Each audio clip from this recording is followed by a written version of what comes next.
زۆر باشە لە سەرم پرسە هەرێمی کوردستان لە نەخشا ڕێگای استراتیژی نێوان ئەمریکا و عێراق. من لە ستۆدیۆ میوانێکم هەیە دکتۆر سامان شاڵی شرۆڤەکاری سیاسی. دکتۆر بەخێر بن بۆ زۆر سوپاس دەکەم. 24 سەردانەکەی سوودانیمان بینی بۆ ئەمریکا و کۆبوونەوەی لەگەڵ گەورە بەرپرسانی ئەمریکا بە تایبەتی سەرۆکی ئەمریکا کۆمەڵێک لەو مەلەف و دۆسیانی کە قسە و باسییان لەسەر کراوە پەیوەست بوون بە هەرێمی کوردستانەوە.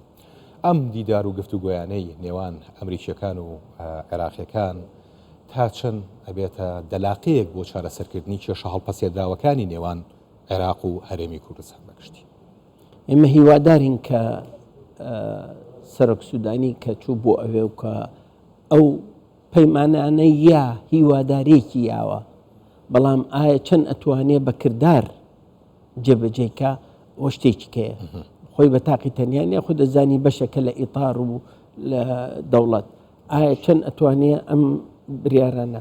پێشەوەی بچمە دانیشتنەکەی سوودانی و بایدن حەزەکەم بگەڕێمەوە بۆ دانیشتنەکەی بلینکن لەگەڵ سوودانیا.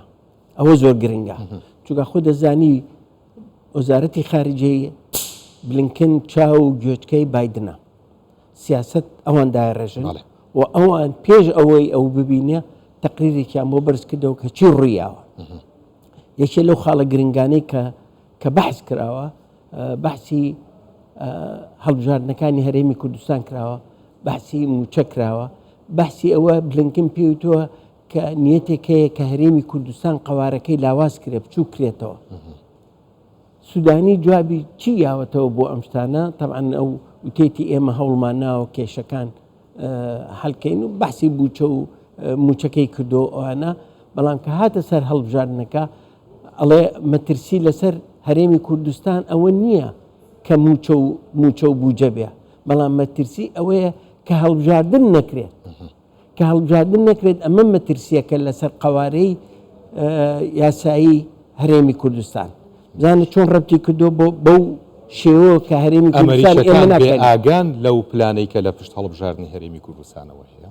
بەڵێ تەبعاً هەمووی سەردانەکەی کاک سەرۆک وەزیران کە چوو پێش سەردانەکەی سەرۆک وەزیرانی هەرێمی کوردستان کاک مەسرور چوو بوو، هەموو مەترسیەکانی بۆ ڕوون کردوونەتەوە، بۆ بلینکنیشی ڕوون کردەوە. بۆیە بلینکن ئەو تەکیدەی لێ کردەوە کە زۆر گرنگە هەرێمی کوردستان وەکو هەرێمێکی دەستوری. هەروەها لە کۆبوونەکەی بایدن و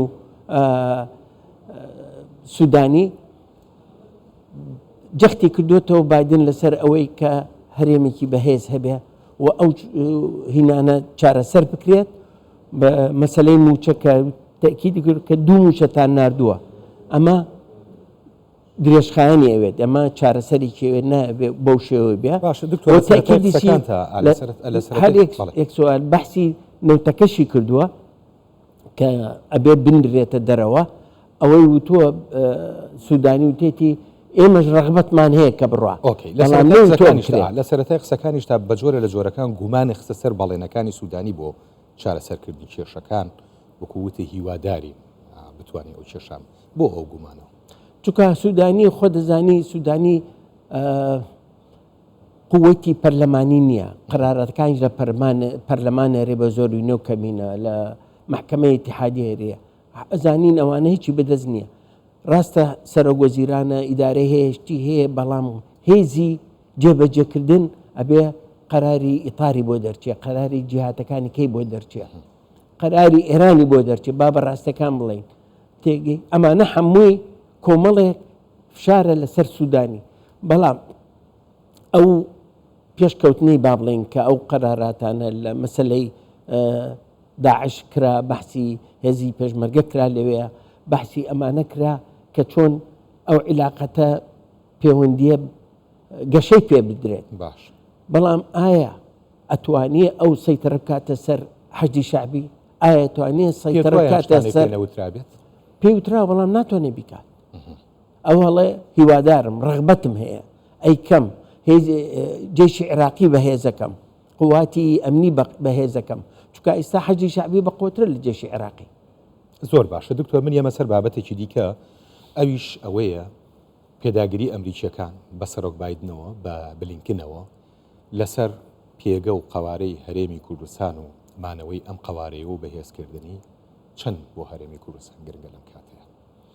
طبعا ئەمە پشگیریەکی باشە لە هەرێمی کوردستان لە قوارەی هەرێمی کوردستان و پشگیریەکیشە لە عێراق بەگشتی ئەگەر بوێ گرتوو بمێنێتەوە بوێ ئەو چاکسازی کە ئەوێ بیکات ئەو لە هەموو بوارەکانی ئابووریشەوە و خاستم لە باری سەکتەری بانقیشە ئەمانە هەمووی پێویستە بەوەی کە ئەو بەڵێنانەی کە ئەیا من زوو تومە ئایا ئەتوانیە ئەو بەڵێنانە جێبەجێ بکات لە داوای کردووە لە بانقی فدرالی کە یارمەتی بن کە ئەو بانقانە دەربێننەوە بەڵام بەشێکیش هەرێمی کوردستانیش بەشێکە لە قوارەکە گەشانەوەی عێراق و ئەو بەڵێنانەی کە بکرێت چ لە تعلیمە چ لە سەکتەری بانقیە چ لە وزایە هەرێمی کوردستان ژەگرێتەوە ئەوە زۆر گرنگە کە بتوانین ئێمە بەشێ بین لە معادلەیە.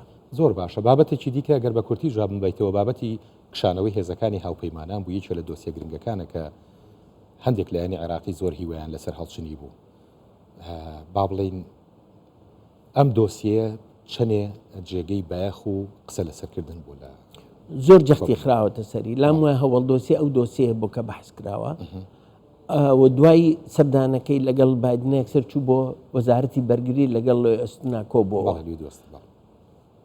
ئەمە بۆ دەرەکەوێت کە ئەڵێ بە سوورەتێکی غێر مباشر پێڵێن ئێشتا حەژی داعش ماوە ئێشتا قوواتەکان پێویستیان بوێ جەدوەلەیەکیان ئەوێت کە عێراق بەهێز بێت چونکە عێراقێکی بەهێز لەم ناوچەیە استقرارێکە بۆ ناوچەکە هەمووی لەبەرەوە و بەشێکیش هەرێمی کوردستانە لەو معادلەیە چونکە بەشی هێزەکەیشی هەرێمی کوردستانە لەبەر ئەوە ئەم هێزانە من بە قەناعەتی من و تووشمە لەو پێش ئەمریکا ناڕاتە دەرەوە و عێراق جێ ناهێڵێت چونکە عێراق پێگەیەکی استراتیجی هەیە لە ناوچەکە ئەگەر عێراق تەسلیمی ئێرامکە هیلالی شیعەکە تەواوە بێت لە لایەکی تریشەوە مەترسیە بێت لەسەر دۆستەکانی لە کەنداوە لە کوێتەوە لە ئوردنەوە بە تایبەتی لەسەر ئیسرائیلیش لەبەر ئەوە مانەوەی هێزەکان ئەمە عیلاقەکە لە تەحالوفۆ لەوانەیە لە تەحالوفەکە کەم بکرێتەوە بکرێ بە دوانی بیناکەن لەسەر ئەو استراتیژیەی 2008 کردویانە چۆن گەشەی پێبن ئەو ئیتیفاقیە کەیچێک لەو بەندانەیە کە جێشی ئەمریکی مێنێتەوە بۆ محافظەی عێراق.